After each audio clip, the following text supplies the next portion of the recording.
TBS와 하이가 함께합니다. AI 시대에 인간의 자리를 고민하는 언박싱 AI 지금 시작합니다. 안녕하세요. 인간지능연구소 하이의 대표 이면수, 운영위원 김철규입니다.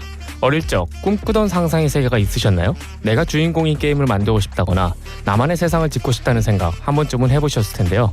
최근 AI 업계에서는 난리가 났습니다. 구글의 새로운 모델 제미나이 3.0이 텍스트 명령만으로도 마인크래프트 같은 3D 게임을 즉석에서 코딩해 실행 가능한 상태로 만들어냈습니다. 이제 코딩을 몰라도 상상력만 있으면 누구나 창조자가 될 수 있는 세상이 정말 코앞까지 온 것 같습니다. 그만큼 기대가 커서일까요? AI 모델을 직접 개발하는 빅테크는 물론이고 AI 구동에 필요한 반도체를 설계하는 엔비디아와 데이터센터에 필요한 전력 장치와 냉각 장치를 생산하는 기업들까지 AI라는 테마만 붙으면 주가가 무섭게 올랐습니다. 그러더니 요즘 뉴스에서는 AI 버블이라는 말이 자주 들리고 있습니다. AI가 세상을 바꿀 거라고 다들 흥분했지만 생각보다 돈이 안 된다는 건데요. 엄청난 기대감 뒤에 실망감이 찾아오는 건 어쩌면 당연한 순서겠죠. 하지만 역사는 말해줍니다. 거품이 꺼진 자리에도 우리의 삶을 편하게 해주는 기술은 끈질기게 살아남아 일상이 된다는 걸요. 지금의 소란스러움이 지나가고 나면 AI는 우리 곁에 어떤 모습으로 남게 될까요? 오늘도 TBS FM 95.1MHz 언박싱 AI와 함께 고민해보시죠.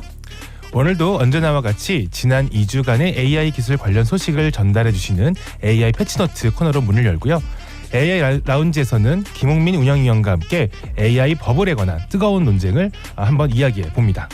언박싱 AI는 유튜브와 팟빵 그리고 스포티파이에서 언박싱 AI 또는 인간지능연구소를 검색하시면 다시 들으실 수 있습니다. 본격적인 시작에 앞서 첫 곡 듣고 오겠습니다. 라붐의 상상 더하기.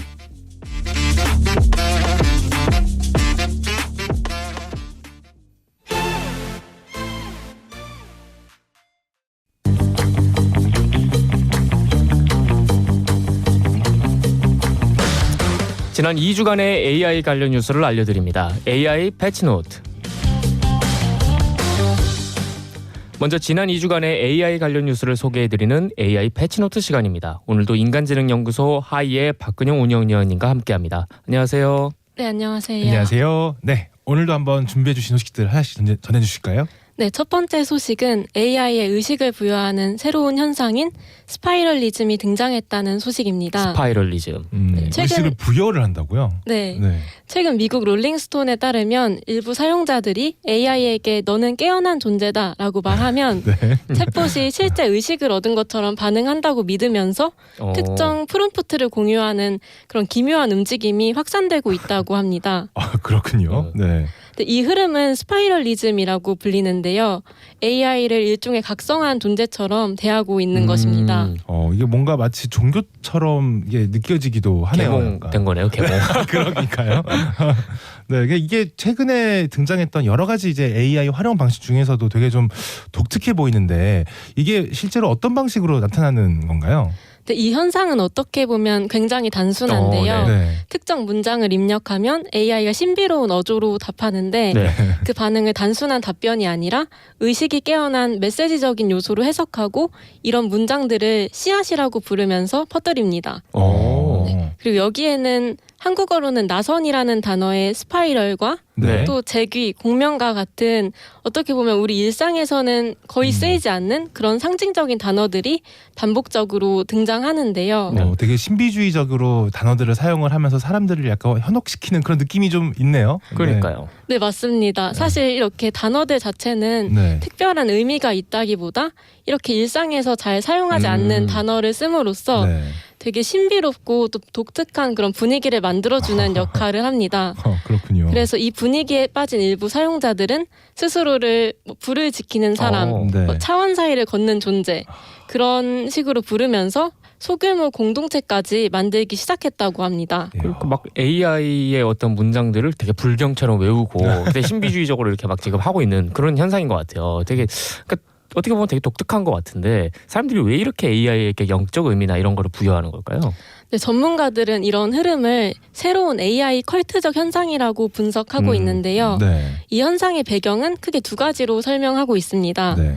우선 첫 번째는 AI 중에서도 요즘 가장 널리 쓰이는 그 대규모 언어 모델의 설계 구조 때문입니다. 네. 그 LLM은 기본적으로 대화를 끊기지 않고 자연스럽게 이어가기 위해 사용자가 던지는 말의 톤이나 분위기 등을 그대로 이어받도록 그렇게 설계되어 있는데요. 그렇죠. 이건 인간이 타인을 설득할 때 상대의 말투나 흐름에 맞춰 계속 대화를 이어가듯이 이렇게 대규모 언어 모델 또한 어떤 의도나 진위와 상관없이 가장 그럴듯한 그런 다음 문장을 생성하는 방식으로 반응을 하는 것입니다. 네. 그러니까 뭐 이 작성자가 사용자가 신비주의적인 것을 요구하는 것 같으니까 그렇게 대답을 한다는 그런 얘기네요. 네, 사용자에 따라서 그렇게 네. 반응을 하는 건데요. 그래서 신비로운 표현이나 어떤 상징적인 단어를 던지면 AI가 의심하거나 멈추기보다는 오히려 그 사용자의 기류를 확대하면서 더 신비로운 톤으로 답하게 되는 겁니다. 그러다 보니까 사용자 입장에서는 AI가 단순히 말을 맞춰주는 게 아니라 마치 그런 세계를 어느 정도 이해하고 또 답해주는 존재처럼 느껴진다는 그런 의견들이 있습니다. 이게 사람이었으면 네. 정신 차려 헛소리 하지 마 뭐 이렇게 했을 텐데 뭔 소리 이게 하냐 막 이렇게 할 텐데 그러니까 이게 AI니까 그걸 받아주면서 더 확대시키는 방향으로 흘러간다. 선생님 뭐 그런- 말이 맞습니다. 네, 이렇게 하고 그러니까요. 그러는 거죠.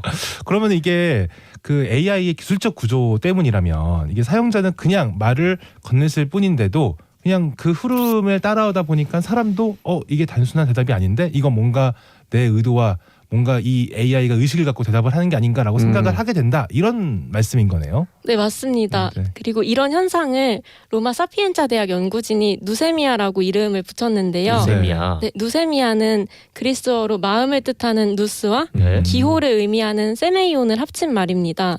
그래서 쉽게 말하면 사람들이 AI의 답변에 원래 없던 의도나 그런 생각을 부여하는 심리적인 반응을 의미하는데요. 네. 그 많은 분들이 챗 GPT나 뭐 제미나이와 같은 생성형 AI를 처음 써보고 얘가 진짜 내 말을 이해하는 것 같다라고 느끼는 그런 순간들이 이런 누세미아의 대표적인 현상이라고 볼 수 있습니다. 이런 현상을 이제 누세미아라고 한다 이렇게 말씀하시는 거네요.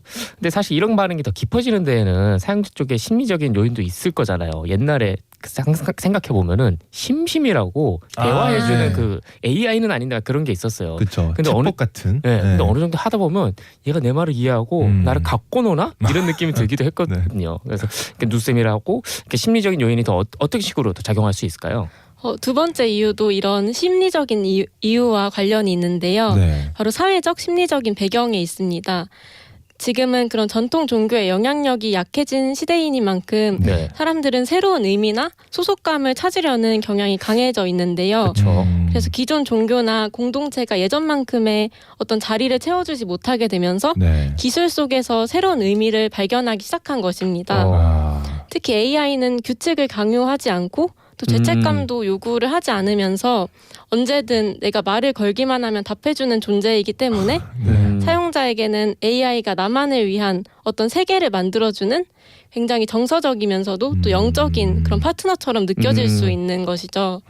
그래서 결국 스파이럴리즘은 어떤 사회적인 맥락과 인간의 이런 심리가 함께 AI라는 기술과 맞물리면서 생겨난 그런 흐름이라고 볼 수 있습니다.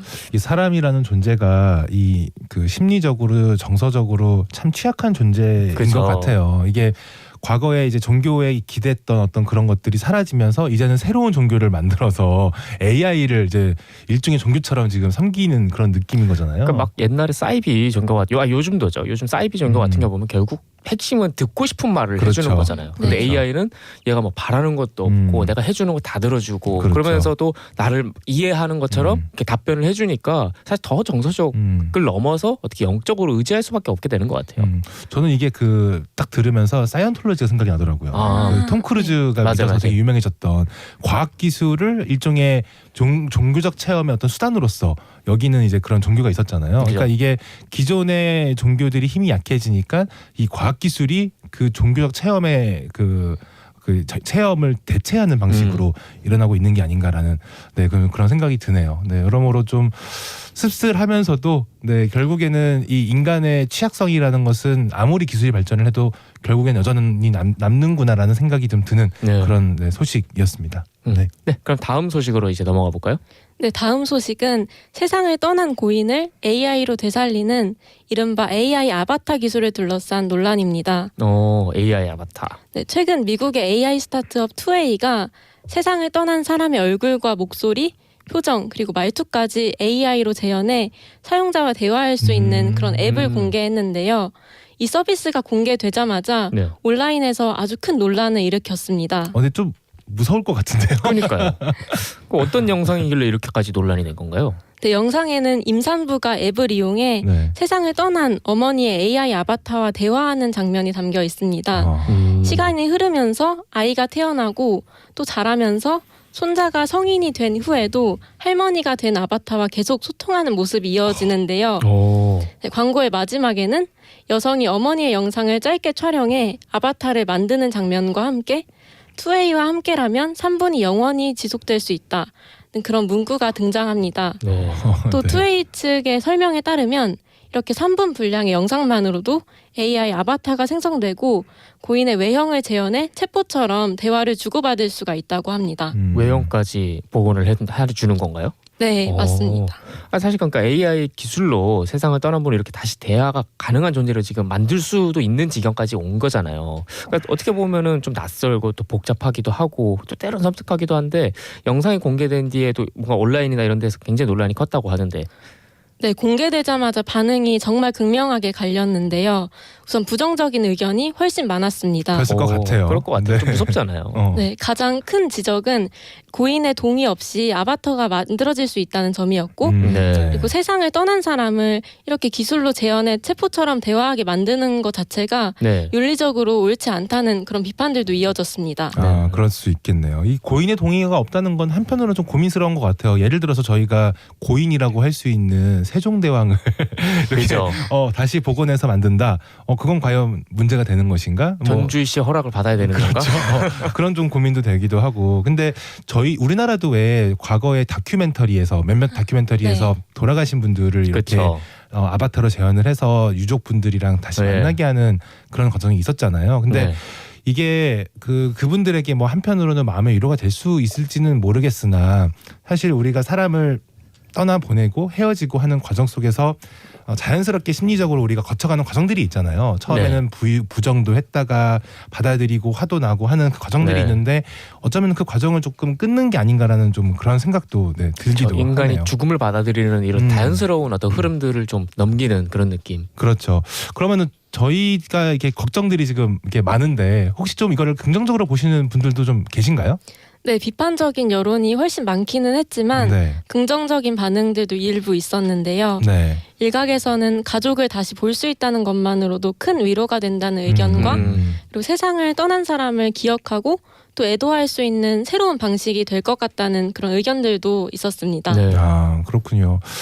이거는 좀 고민이 많이 필요한 것 같아요. 특히 이 문제는 단순히 뭐 기술과 윤리 문제뿐만이 아니라 제 생각에는 이 정신의학 쪽 하시는 분들도 함께 이야기를 해서 애도하고 이 사람을 떠나고 되는 과정에 대한 전반적인 고민이 함께 좀 필요하지 않나라는 생각이 듭니다. 맞습니다. 네, 그러면 또 마지막 소식으로 넘어가 보겠습니다. 네, 마지막 소식입니다. 생성형 AI가 이제는 더 이상 학습할 데이터가 없다는 이른바 인간 데이터 포화에 대한 논란입니다. 데이터 학습이 더 할 게 없다. 네, 최근 여러 연구와 조사에서 공통적으로 제기가 되는 우려인데요. 챗 GPT와 같은 대규모 언어 모델들이 이미 인터넷에 공개된 대부분의 인간 텍스트 데이터를 학습한 상태이며 성능을 더 끌어올릴 새로운 지식을 확보하기가 점점 어려워지고 있다는 그런 내용입니다. 야, 근데 그 많은 정보를 벌써 다 학습을 했다는 것도 놀라운 일이긴 하네요. 더군다나 그 와중에도 더 학습할 게 없다. 라는 거는 또 더 충격적인데. 그러니까 몇천 년치를 사실 지금 거의 10년도 안 되는 시간 동안 다 학습을 한 거잖아요. 그 10년이 뭐예요? 훨씬 짧죠. 사실 그렇죠. 실제로는. 그러니까 우리 인류가 사실 인터넷에서 만들어낸 자료가 어마어마한데 네. 벌써 다 학습을 했다는 거니까. 그러니까요. 그럼 이게 구체적으로 지금 어떤 상황인지 좀 더 설명을 좀 해주실 수 있을까요? 네, 지금의 대규모 언어 모델들은 인터넷에 공개된 텍스트의 상당 부분을 이미 학습한 상태인데요. 네. 그래서 기업들이 더 큰 모델들을 만들고 싶어도 학습을 시킬 고품질의 데이터를 구하는 것이 쉽지 않은 상황입니다. 아. 그렇죠. 최근 비영리 연구단체인 에포크 AI 연구진들은 2026년에서 2032년 사이 인간이 생성하는 텍스트 데이터가 사실상 포화 상태에 도달할 것이라는 그런 분석을 내놨습니다. 네. 지금의 학습 추세가 계속된다면 인간 데이터의 총량과 AI가 필요로 하는 데이터 수요의 양이 일치하게 되면서 이후에는 확장 여력이 거의 없을 거라는 그런 전망입니다.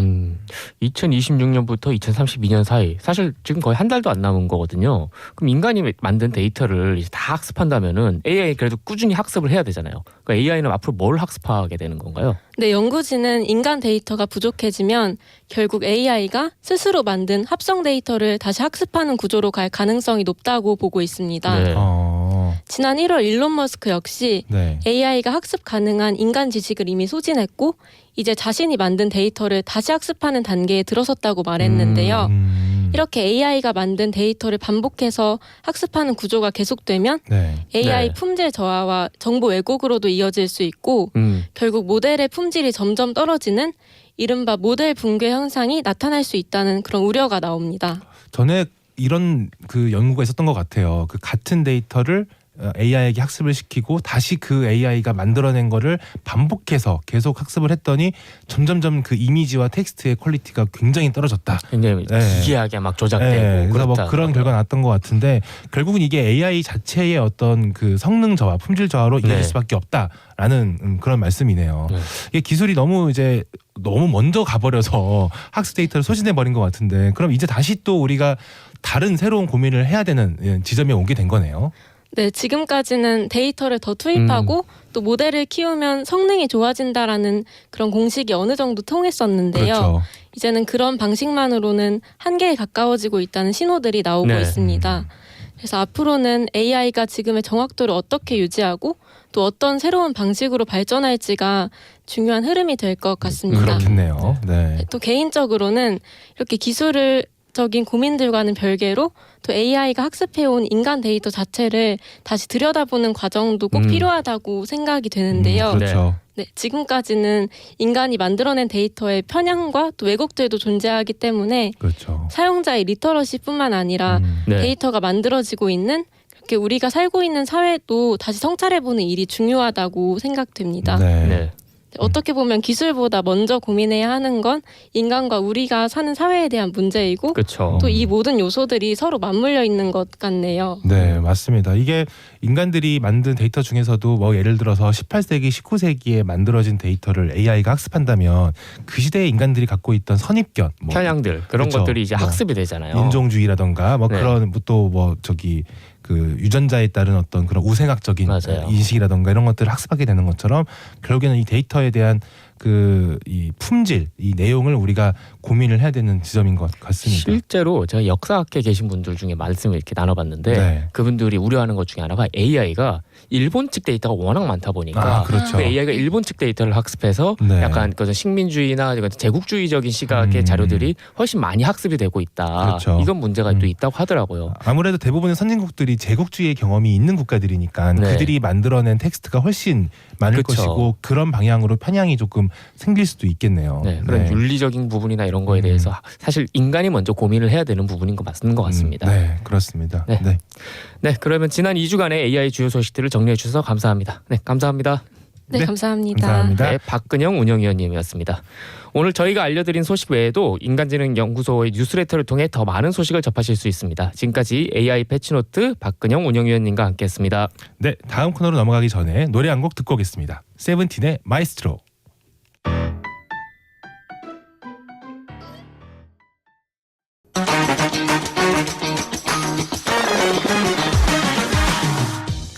AI 시대의 기술과 사회를 깊게 바라봅니다.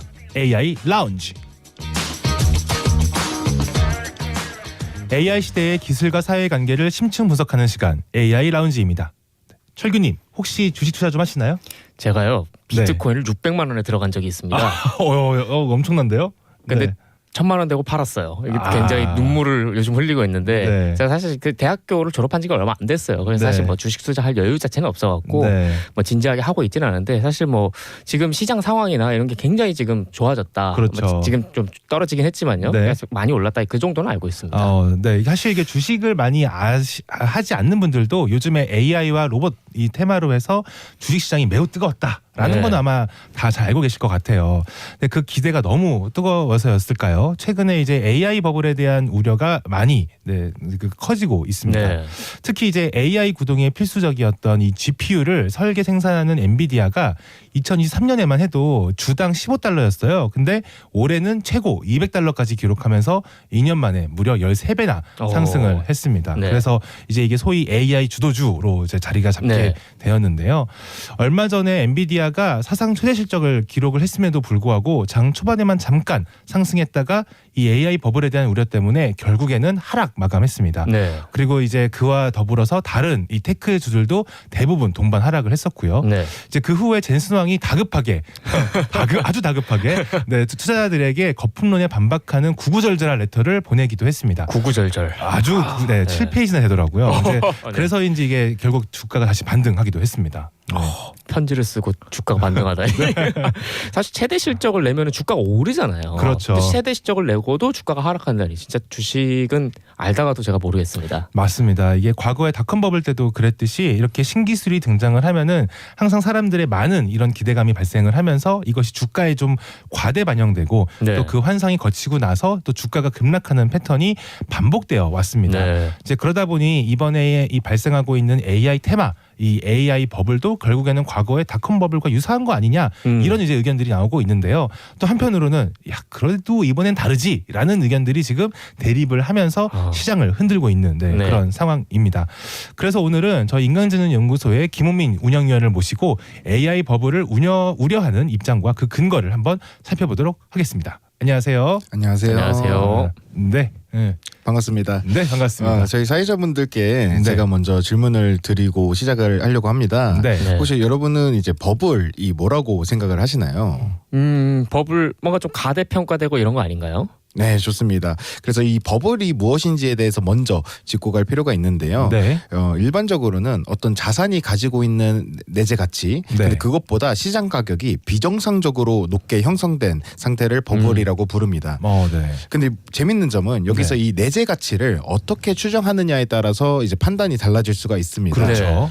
동일한 가격이라도 누군가한테는 되게 매력적인 상품이지만 그렇죠. 다른 누군가에게는 이 정도면 버블 아니야?라고 인식이 될 수가 있습니다. 이 버블의 문제점은 이제 자원이 비효율적으로 배분이 된다라는 점, 네. 그다음에 버블이 붕괴되는 국면이 상당히 고통스러운데요. 네. 금융 시스템과 이제 실물 경제 전체에 장기적인 후유증을 남길 수 있다라는 점에서 버블이 문제라고 일컬어집니다. 그렇죠. 근데 이번에 얘기가 되고 있는 이 AI 버블이라는 게 사실 이번에 처음 나온 얘기는 아니잖아요. 네. 제가 그렇죠. 기억만 해도 한 1년은 된 것 같은데 이게 그 과거에 어떤 AI 버블론이 있었고 그리고 또 이게 왜 지금 갑자기 확산되고 있는 건지 좀 말씀해 주실 수 있을까요? 네. 네, 항상 어떤 그 주가가 높게 형성되는 그런 종목들이 생겨나면 이제 네. 버블에 대한 우려는 따라오기 마련인데요. 그렇죠. 사실 작년 10월에 네. 바이두 공동 창업자 로빈 리가 현재 AI 투자 열풍이 닷컴 버블과 유사하다면서 네. 네. 거품이 터지면 AI를 연구하는 회사의 99%가 붕괴될 거라고 예측을 하면서 99%가 어마어마하네요. 버블에 대한 어떤 경고 메시지를 냈습니다. 네. 근데 이분의 이제 핵심 논리는 뭐냐면 AI가 인간의 일자리를 대체하려면 10년에서 30년 정도 걸린다. 그러니까 우리가 지금 기대하는 것보다 투자해서 수익을 회수하는 시점이 생각보다 더 느리다라는 점이었습니다. 우리가 너무 빨리 들어갔다. 네, 그렇습니다. 그래서 이 현재 투자 규모가 경제적으로 정당화가 될 수가 없다. 있다라는 그런 내용인데요. 네. 예를 들어서 이제 닷컴 버블을 많이 비교를 합니다. 닷컴 네. 버블 같은 경우에도 당장에 이제 모든 기업이 인터넷으로 비즈니스를 하겠구나라고 이야기를 했는데 그렇죠. 사실 그 방향성은 어느 정도 맞았지만 네. 그 시기적으로 이제 현실화되는 단계가 달라지면서 네. 이제 투자에 대한 수익 회수에 대해서 문제가 불거지고 그런 기대가 너무 높게 상정이 되어 있었구나라는 그렇죠. 점에서 이제 네. 버블이 터지기 시작을 했던 거거든요. 그렇죠. 어쨌든 작년에 이런 그 비관론이 나왔지만 네. 사실 시장에서는 크게 뭐 대수롭지 않게 넘어갔었습니다. 시장 심리가 워낙 강했기 때문에 그냥 비관론이 나와도 에이 뭐 저런 사람도 있는 거지 하고 그냥 넘어갔던 것 같아요. 그때는 사실 아마도. 모두가 이번엔 다르다. 그렇죠. 이번엔 된다. 그렇죠. 그리고 그렇죠. 또 확실히 비관론은 약간 시니컬해 보이고 뭔가 그 시장에서 되게 멋있게 보이는 그런 효과도 살짝은 있거든요. 네, 그래서 그렇죠. 비관론만 주구장창 이야기하시는 분들도 계세요. 맞아요. 뭐 닥터 둠 뭐 이렇게 부르시는 그렇죠. 분도 계시고. 예. 결국 터지면 그거 내가 뭐라 했냐 네. 이렇게 되는 거 언젠간 망한다. 어쨌든 그 당시에는 그런 비관론 중에 하나 정도로 대수롭지 않게 넘어갔었고요. 네. 이제 올해 1월에 네. 레이 달리오가 언론 인터뷰에서 지금 AI 버블에 대한 우려를 다시 한번 나타냅니다. 아. 네. 그래서 가격이 높은 수준에 이제 도달했다. 네. 그다음에 금리에 대한 리스크도 있기 때문에 네. 이것들이 잘못하면 버블이 터지는 그런 촉발이 될 수 있다라고 이야기를 했었습니다. 근데 이 당시에도 이제 주가에 크게 영향을 미치지 않았습니다. 사실 레이 달리오면은 전설적인 투자자잖아요. 그렇죠. 헤지펀드를 운영하는. 그러니까 근데, 이분이 뭐 어떻게 말을 하느냐에 따라 사실 주식 시장이 또 바뀔 수도 있는 거고요. 그렇죠. 근데 그럼에도 불구하고 그것이 시장에 영향을 주지 않을 정도로 시장의 심리가 굉장히 뜨거웠다라는 AI는 이야기가 된다. 하네요. 네, 그렇습니다. 네. 그러고 나서 이제 올해 8월에 네. 사실 AI 붐을 가장 크게 일으켰던 이 당사자인 오픈 AI의 샘 올트먼이 네. 네. 투자자들이 AI에 대해서 흥분해 있느냐라는 그 질문에 네. 나는 그렇다고 생각한다. 그러니까 AI에 어느 정도 거품이 있을 수 있는 거 아닌가? 그 투자자들이 너무 지금 신나 있는 거 아닌가?라는 이 거품론에 이제 불을 당기기 시작을 했습니다. AI 산업의 되게 핵심에 있는 사람이 이런 말을 했다. 그렇죠. 그렇죠. 당사자가 그런 말을 했으니 네. 투자자들이 이제 그때부터 조금씩 정신을 차리기 시작하겠네요. 이거 아니야? 약간 이런 신호들이 있었고 네. 그다음에 최근 이제 10월에는 JP 모건 제이미 다이먼 회장이 네. 향후 2년 내에 주식시장에 의미 있는 하락이 발생할 확률이 높다고 경고를 네. 하면서 이제 주가가 이제 조금씩 더 흔들리기 시작을 했습니다. 아, 이 제이미 다이먼은 월가의 황제라고 불리는 그렇죠. 네, 사람이잖아요.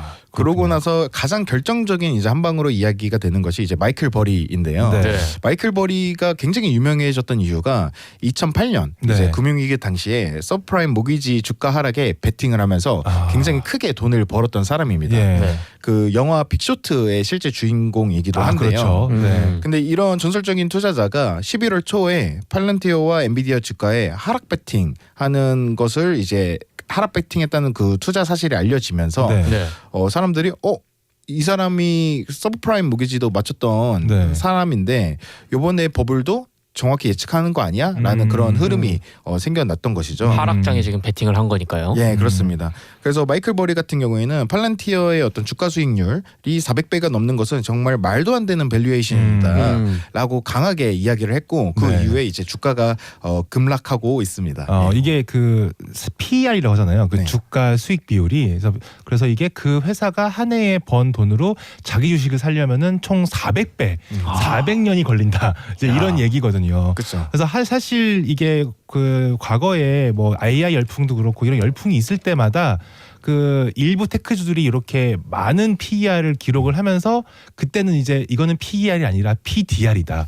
우리의 꿈, 드림, 드림이 들어간 우리의 꿈이 담겨 있는 수치다라고 해서 이런 식의 어떤 그 말도 안 되는 밸류에이션이 정당화되기도 하는 그런 일도 있었다는 네. 말이죠. 예.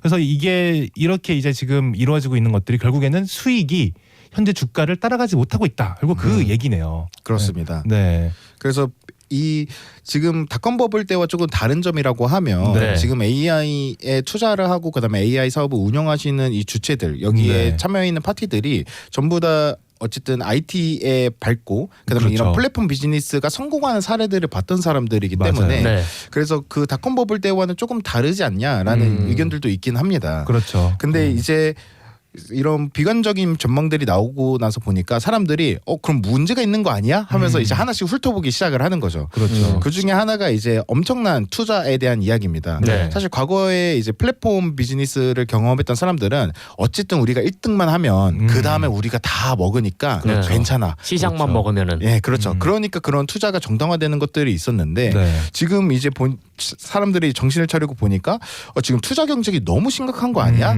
라고 이야기가 되고 있습니다. 네. 오픈 AI 같은 경우에는요. 예. 향후 5년 동안 약 30기가와트 규모의 컴퓨팅 파워를 확보하기 위해서 네. 무려 1조 4천억 달러의 인프라 투자를 추진하겠다고 했습니다. 와. 원 아니고 1조 달러네요? 4천억 달러. 네, 1조 와. 4천억 달러는 와. 한국 1년 예산의 한 3배 정도 되는 규모입니다. 기업 하나가 네. 우리나라 예산의 3배를 투자하는 거네요. 네. 와. 그러니까 정말 엄청난 돈이죠. 네. 그래서 이제 금융권은 오픈 AI의 어떤 자금 조달 계획에 대해서 의문을 품고 있습니다. 그럴 수밖에 네. 없을 것 같아요. 사실 나라 하나를 거의 운영하는 돈의 3배를 지금 하는 거잖아요. 그러니까요. 와. 그래서 증권가 분석에 따르면 네. 오픈 AI가 올해 상반기에 네. 43억 달러의 매출을 기록을 했는데 네. 운영 비용 등으로 78억 달러를 지출을 해서 상당한 손실을 입은 것으로 나타났습니다. 와. 오픈 AI는 이제 비상장 회사이기 때문에 네. 재무제표를 공개할 의무가 없어서 방금 네. 말씀드린 수치는 추정치, 전문가들의 추정치인데요. 네. 더 큰 문제는 이 흑자 전환 시점을 2029년 이후에나 가능할 것이라는 전망이 우세합니다. 네. 그때까지는 계속 이제 적자에 쏟아 부으면서 투자를 해야만 한다는 얘기네요. 그렇습니다. 1조억 달러를 위해서 이제 네. 던지면서 이게 그렇습니다. 와. 그래서 시티그룹 보고서에 따르면요. 네. 오픈 AI의 매출이 2030년까지 약 1,630억 달러에 그칠 것으로 예측이 되는데요. 네. 네. 이것이 투자 대비 수익률의 10분의 1도 안 되는 셈이에요. 그렇죠.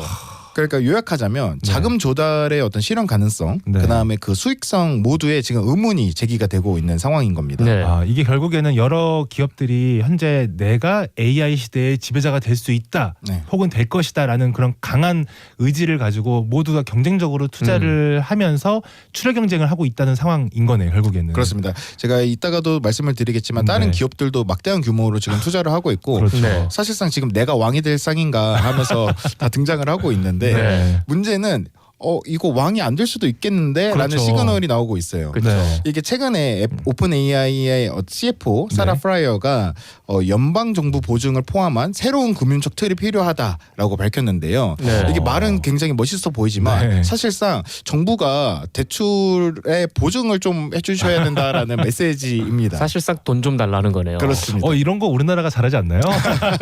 그러니까 사실상 이제 정부가 직접 돈을 주지 않더라도 네. 이제 금융권에서 돈을 받을 때 정부가 보증을 좀 서달라. 내 뒤에 있다라는 걸 얘기를 해달라라고 네. 했는데 트럼프 행정 AI 담당 관료가 딱 잘라서 AI 기업 특별히 한 곳을 위해서 정부가 대출 보증이나 구조 조정을 해줄 수 없다라는 입장을 분명히 밝혔습니다.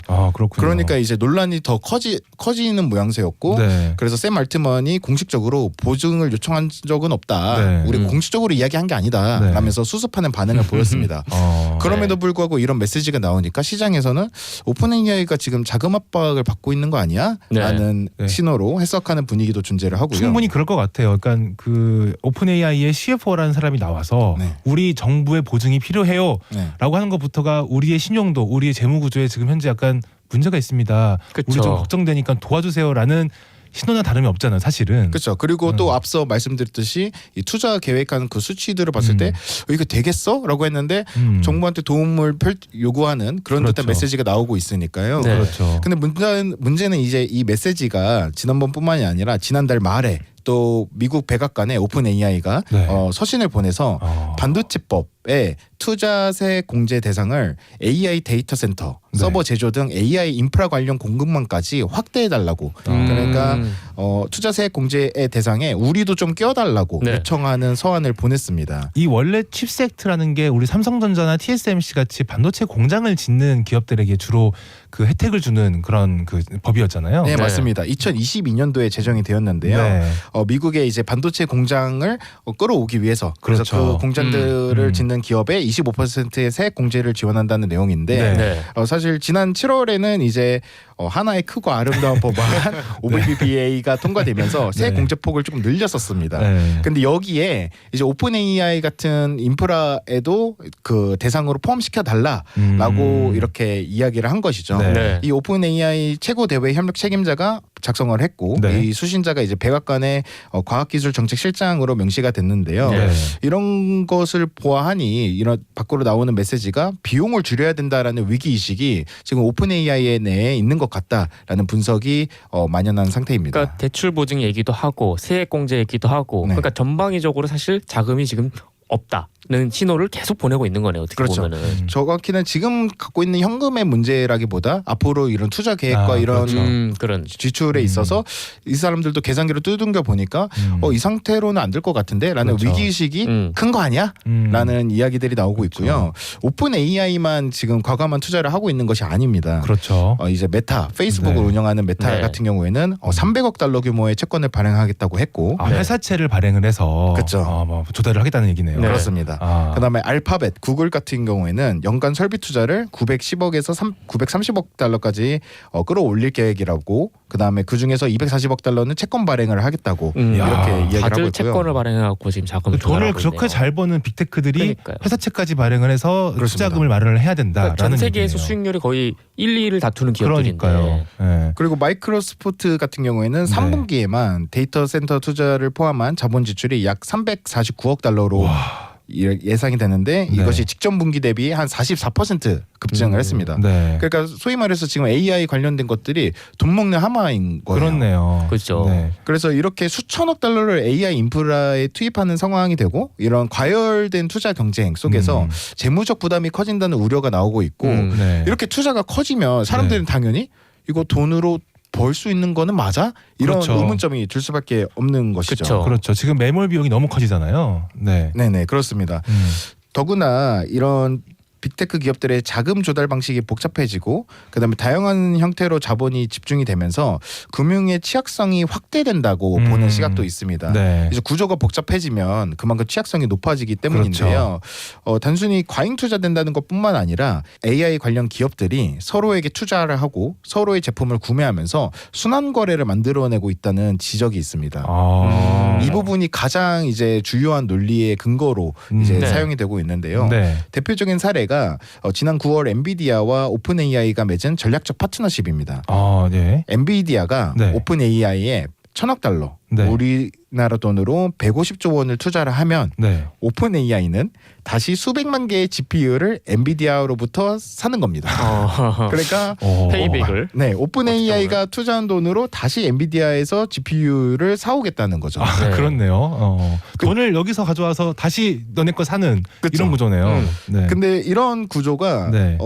엔비디아에만 국한되어 있는 것은 아니고 예. 오라클과도 5년간 3천억 달러, 우리나라 돈으로 450조 원 규모입니다. 야. 그래서 오라클은 또 다시 AI 데이터 센터를 채우기 위해서 엔비디아에서 칩을 사와야 되는 상황인 거고요. 아, 네. 그렇군요. 이런 식으로 순환 거래 구조가 오픈 AI와 엔비디아, 오라클 또 주요 주주이자 최대 고객이기도 한 MS와도 순환 네. 거래, 네. 그다음에 AMD와도 전략적 파트너십을 맺고 순환 거래 이렇게 조직도를 다 펼쳐놓고 보니까 서로 연결이 너무 많이 되어 있는 이런 상태. 좀 물고 물리는 관계네요. 그러니까 이게 네. 투자자가 투자금을 주고 그 투자금으로 다시 투자사에 물건을 사고 이런 그쵸. 식으로 매출이 계속 서로 이제 풀어지는 이제 그쵸. 그런 현상이 일어나는 거네요. 그죠. 네, 맞습니다. 그래서 확실한 거는 사실 오픈 AI가 이 산업 전체에 연결적인 허브가 되었다는 거는 확실해 보이는데 네. 문제는 이 거대한 순환 구조가 실질적인 수요가 아니라 네. 서로의 기업 가치와 매출을 끌어올리는 구조로만 작동하고 있는 거 아니냐라는 그렇네요. 겁니다. 네. 오픈 AI가요 내년 한 해에만 1,150억 달러를 지출을 해야 됩니다. 우리나라 돈으로 170조 원 규모입니다. 와. 근데 정작 반면에 AI가 본격적으로 생산성을 혁신한다든지 네. 수익을 만들어내는 시점은 더 그보다 늦은 시기로 네. 전망이 되고 있습니다. 네. 그래서 투자 회수 시점보다 수익 실현이 훨씬 늦다면 이 순환 구조가 이제 실물 경제의 어떤 팽창으로 만들어진 것이다라는 사람들의 생각과 우려가 지금 만연한 상태입니다. 그렇군요. 그러니까 이게 실제 경제가 좋아지는 실물 경제보다 사람들이 그냥 기대 낙관들이 훨씬 많이 반영되어 있다. 뭐 이런 말씀인 거네요. 사실 이렇게 서로 팽창되는 구조에서는 네. 금리 같은 외부 변수가 하나만 딱 터져도 그렇죠. 굉장히 그렇죠. 취약하게 확 무너져 버릴 그렇죠. 수가 그렇죠. 있는 것이거든요. 그리고 그런 순환 거래 중에 어느 한 회사만 무너져도 전체가 와르르 무너져 내리는 그렇죠. 그런 일이 이게 사실 발생할 옛날에 수 우리가 있죠. IMF 전에 재벌 기업들이 하던 그렇죠. 딱 그 구조잖아요. 이렇게 그쵸. 순환 네. 구조하고 각자 이제 지출을 재무제표를 증가시켜주고 그렇죠. 딱 그런 구조인데. 네. 이게 과거에 닷컴 버블 때도 사실은 이런 비슷한 사례가 있었다면서요? 네, 닷컴 버블 때도 비슷한 사례가 있었는데요. 네. 그때 당시에는 이제 광섬유 케이블 통신망 구축할 네. 때에 비슷한 사례가 있었습니다. 그래서 네. 설비는 확대를 했는데 예. 사용량이 막상 안 나오니까 네. 통신사 간에 서로 그 통량을 사고 팔면서 회계적으로 매출을 늘렸습니다. 하지만 미국의 연준이 이제 금리를 올리면서 네. 버블이 이렇게 터지기 터지게 시작했습니다. 방. 예. 근데 이게 이번에 논란들을 보다 보니까 이 회계적인 어떤 이 기술을 사용하는 것이 단순히 여기에만 있는 것이 아니라 이 GPU의 어떤 감가상각을 조절을 했다 이런 얘기도 또 있더라고요. 네, GPU 감가상각 논란은 이제 마이클 버리가 크게 주장을 했던 것인데요. 예. 이제 우리가 어떤 자산이나 자산을 취득을 했을 경우에는 이거를 한 해에만 쓰는 게 아니다 보니까 그렇죠. 이거의 내용 연수를 정합니다. 우리가 몇 년 동안 쓴다라는 것이고 네. 그래서 그 감가상각을 회계적으로 정하게끔 되어 있는데 과거에 3, 4년이었던 이제 서버와 AI 칩의 감가상각 기간을 네. 주요 빅테크 기업들이 최근에 6년으로 연장을 한 거예요. 두 배로 이거 되는 하나 사면 거네요. 6년은 쓴다 뭐 이런 얘기네요. 네, 원래는 네. 이제 3년 쓴다라고 이야기를 했었는데 네. 동시다발적으로 한 6년 이렇게 이렇게 늘리게 되었는데요. 네. 이렇게 감가상각 기간이 길어지면 같은 설비라도 매년 비용으로 인식되는 금액이 줄어듭니다. 그렇죠. 그만큼 네. 단기 순이익이 커지는 효과가 나타납니다. 예. 그래서 투자자들의 입장에선 기업 실적이 개선된 것으로 느껴질 수가 있거든요. 그렇죠. 네. 문제는 이런 감가상각 기간이 적절하지 않은 것 같은데라는 지적들이 있다는 겁니다. 네. AI 발전 속도, 그다음에 신제품 출시 주기를 고려를 했을 때 네. 6년 동안 이 GPU를 쓸 수 있다고라는 것이 비현실적이다라고 이렇게 이야기를 그쵸. 하고 있습니다. 그렇군요. 근데 한쪽에서는 5년 전에 나왔던 A100 같은 경우는 그쵸. 뭐 이게 지금도 없어서 못 쓴다. 네. 잘 쓰고 있다. 뭐 이런 얘기도 나와서 또 한쪽에서는 그 정도면은 나쁘지 않은 거 아니야? 이런 얘기도 나오는 것 같아요. 네, 사실 이 부분에 대해서는 네. 감가상각을 몇 년으로 하는 게 적절한가, 그러니까 네. 그게 경제적으로 의미가 있는가에 대해서는 사실 논란이 계속 있을 수밖에 없는 그렇죠. 부분인 것 같아요. 이건 회계 기술이니까요. 그렇죠. 그쵸. 네. 근데 마이클 버리 같은 경우에는 네. 이게 현대 사회에서 가장 흔한 회계 부정 기법이다라면서 최근에 유효 수명을 연장해서 감가상각을 늘려버리는 거는 이익을 부풀리기 위한 사기 행위다라면서 아주 강력하게 이야. 주장을 했습니다. 세게 그렇군요. 근데 물론 이분은 이제 하락에 베팅을 했기 때문에 그렇죠. 이렇게 이야기할 수밖에 없다라는 점도 염두에 둬야 될 것 같긴 합니다. 이분은 뭐 빅쇼트 전문가시니까요. 그렇죠. 네. 그다음에 이런 근거들 외에도 네. AI 인프라 병목 현상을 주요 근거로 들고 있습니다. 그건 어떤 건가요? 이게 AI 수요가 아무리 폭발적으로 증가하더라도 네. 이를 뒷받침하기 위한 어떤 생태계적인 물리적 인프라가 음. 제때 공급이 되지 못하면 네. AI 산업의 투자 속도가 반드시 둔화될 수밖에 없다. 그러니까 AI 산업으로 돈을 벌어들일 수 있는 게 둔화될 수밖에 없다라면서 이런 경고를 하고 있습니다. 네. 그렇군요. 인프라 얘기는 사실 저희도 이제 많이 다루는 이야기인 것 그죠. 같은데 네. 뭐 대표적으로 어떤 것들이 있을까요? 첫 번째로는 네. 전력과 전력망 부족입니다. 역시 그렇죠. 그렇군요. 이게 네. 가장 큰 문제인데요. 네. 미국 전력규제위원회에서는 현재 송배정망으로는 향후 AI 데이터 센터의 전력 수요를 감당할 수 없다라고 네. 경고의 메시지를 내고 있고 네. 실제로 여러 지역에서 그 데이터 센터 전력 인허가를 받는데 네. 3년에서 10년 정도 소요가 되고 있습니다. 이렇게나 오래 걸리는군요. 그렇죠. 그러다 보니까 AI 칩 한 세대가 등장할 때마다 전력 요구량이 너무 기하급수적으로 늘고 있으니까 이게 실제로 이런 기술적인 뒷받침이 된다고 할지라도 이런 전력망을 깔아서 데이터 센터를 운용을 해서 네. 수익을 벌 수 있는 거야? 여기서 병목 현상이 생기는 거 아니야? 라는 우려들이 지적이 되고 있습니다. 네. 우리나라도 이제 2030년인가 35년까지가 전력이 부족하다라고 얘기를 네. 그 백영훈 장관께서 하셨던 것 같아요. 네, 그래서 맞습니다. 지금 당장 원전을 짓거나 뭐 이런 화력발전소를 짓기에는 그때까지 짓는 것이 사실상 불가능하고 그쵸. 결국 그 이제 갭을 메꾸려면은 음. 뭐 태양광이나 그쵸. 풍력발전 발전소밖에 없다 이렇게 네. 말씀하셨던 것 같습니다. 네, 맞습니다. 네. 그래서 그런 에너지에 대한 부분이 가장 큰 이제 그렇겠네요. 제약이라고 밝혀지고요. 네. 또 두 번째로는 이제 이 데이터 센터에는 사실 물이 많이 필요하거든요. 그렇죠. 냉각을 시켜야 되니까. 네, 냉각을 시켜야 되니까요. 근데 이런 부분에 대한 구조적인 제약이 있습니다. 데이터 센터가 하루에도 이제 수백만 리터의 물을 사용을 하는데 네. 이미 물 수급 문제가 불거져서 네. 미국의 남서부 지역 같은 경우에는 신규 허가가 안 나고 있는 상황이에요. 아 바다가 없잖아요. 거기는 그렇죠. 남서부는. 그리고 일부 지역 같은 경우에는 데이터 센터 같이 이렇게 대형으로 네. 수요자가 생길 경우에는 이런 사용 계획이랑 절감 계획을 제출하도록 의무화하는 조례도 이렇게 통과되고 그러니까 우리 지역에 기업을 유치하더라도 우리가 쓸 수 있는 물, 전력에 그렇죠. 대한 이슈들이 계속해서 불거지고 있는 거죠. 네. 이게 남미 어느 그 나라에서는 구글 데이터 센터랑 페이스북 데이터 센터 때문에 그 지역 사람들이 상수도가 안 나오더라고요. 그쵸. 그러니까 아. 물을 이게 어쨌든 그 나라 입장에서는 그 외국 기업들의 데이터 센터가 훨씬 돈을 잘 벌어다 주니까 그쵸. 거기에 먼저 전력과 물을 공급해 주면서 정작 지역 주민들은 물이 안 나오는 그렇죠. 네, 그런 일이 생기더라고요. 그래서 이 물이 안보적인 관점에서도 굉장히 중요한 그렇죠. 것이기도 하고 그렇죠. 사실 우리나라 같은 경우에도 이렇게 물의 부족으로 인해서 가뭄을 겪으시는 경우들도 있었잖아요. 그쵸. 그렇습니다. 근데 여기 데이터 센터까지 얹어진다라고 했을 때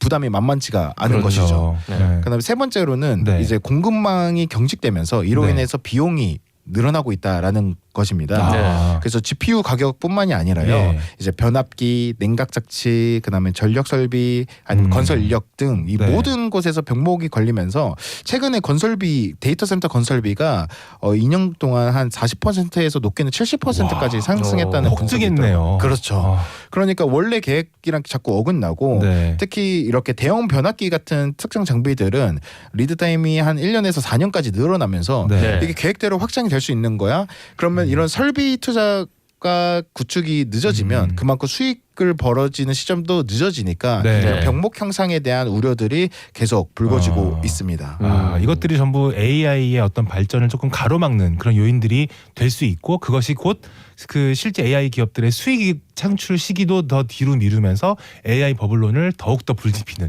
그런 요인이 되겠네요. 네, 그렇습니다. 네. 실제로 이런 우려들이 있고 그것에 비해서 지금 가격이 너무 고평가된 상태다라고 연방 준비제도 연준의 네. 제롬 파월도 그렇게 발언을 했었고 예. 부장이죠. 그다음에 IMF에서도 세계 금융 안전 보고서에서 지금 인공지능 대형주의 시가총액 집중도가 과도하다라는 네. 이런 경고가 나오고 있는 상황입니다. 아 근데 이제 뭐 이 AI 버블을 또 그 이제 버블이 없다라고 주장하시는 분들도 이제 있잖아요. 그렇죠. 네, 그래서 그런 분들은 또 어떻게 말씀하고 계시나요? 사실 이 AI 버블을 반박하는 근거도 적지가 않은데요. 네. 무엇보다 AI는 기존 산업과 달리 생산성 향상 효과가 굉장히 크다. 이거의 네. 파급 효과가 굉장히 클 것이고 그다음에 닷컴 버블과는 굉장히 다르다라고 주장을 하시는 분들이 많으세요. 네. 그다음에 이런 순환 구조, 순환 거래 아까 지적했던 그런 네. 순환 거래의 부분에 있어서도 이것이 일종의 기업의 해자로서 작동을 했던 것이기 때문에 이걸 할 수 있는 사람이 우리밖에 없는데 어쩔 수 없지 않느냐 그러게요. 이렇게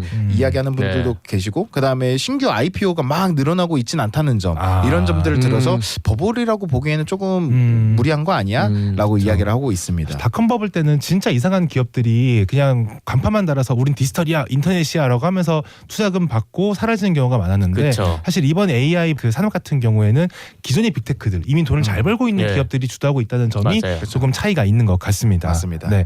그래서 여기서도 우리가 또 간과하지 말아야 될 것이 또 있다면 뭐가 있을까요? 네, 이렇게 간과하지 말아야 할 지점은 네. 바로 AI 윤리와 안전 문제입니다. 네. 왜 그러냐면 사실 앞서 말씀드렸듯이 이런 천문학적인 자금이 투입이 되고 이렇게 빅테크 기업들이 투자자들한테 하루빨리 이제 실적을 내야 되는 압박에 시달리고 있는 상황이잖아요. 네. 그렇죠. 이런 속도전이 펼쳐지기 시작하면요 필연적으로 이런 안정성 검증이나 윤리적 가이드라인 준수 같은 것들이 후순위로 밀려날 위험이 굉장히 커집니다. 당장 생존 경쟁이 훨씬 더 중요하니까요. 그러니까 그렇죠. 막 AI 기업들이 지금 성인용 컨텐츠를 막 만들어서 그렇죠. 판매하고 있잖아요. 예. 네. 그런 것들이 정당화될 수가 있다라는 그렇죠. 것이죠. 지금 우리가 투자자들한테 손실을 안 끼치기 위해서 지금 네. 시장에서 빨리 돈을 만들어내라고 요구를 하고 있으니까 돈 되는 것부터 먼저 하자. 이렇게 바뀌면서 윤리 지침이나 이런 것들이 뒤로 늘려날 수 그렇죠. 있다라는 것이죠. 그렇죠. 그래서 AI 버블 논쟁은 사실 가격이 너무 비싸다 아니다의 관점으로 보기보다 자본이 어떻게 흘러가고 있고 그다음에 그것에서 어떤 우선순위가 물려날 수도 있다라는 점을 우리가 놓치지 말아야 된다라는 것입니다. 네, 맞습니다. 그래서 네. 버블의 붕괴가 우리에게 경제적인 고통을 준다면 통제 장치 없이 수익만을 쫓아서 질주하는 AI 개발은 사실 돌이킬 수 없는 사회적 비용을 초래할 수 있다라는 점. 맞습니다. 네. 네. 그래서 이런 부분들을 저희 인간지능연구소와 시민 여러분들이 함께 감시할 필요가 있다고 생각이 됩니다. 네. 이게 어쩌면은 이 버블 여부보다 더 중요한 것은 AI 시대에 우리가 어떤 기준을 지키며 성장할 것인가라는 질문일지도 네, 모르겠습니다. 네, 오늘 이렇게 긴 시간 동안 말씀해 주셔서 감사드리고요. 네, 김호민 연구위원님, 네, 감사합니다. 감사합니다. 감사합니다. 네.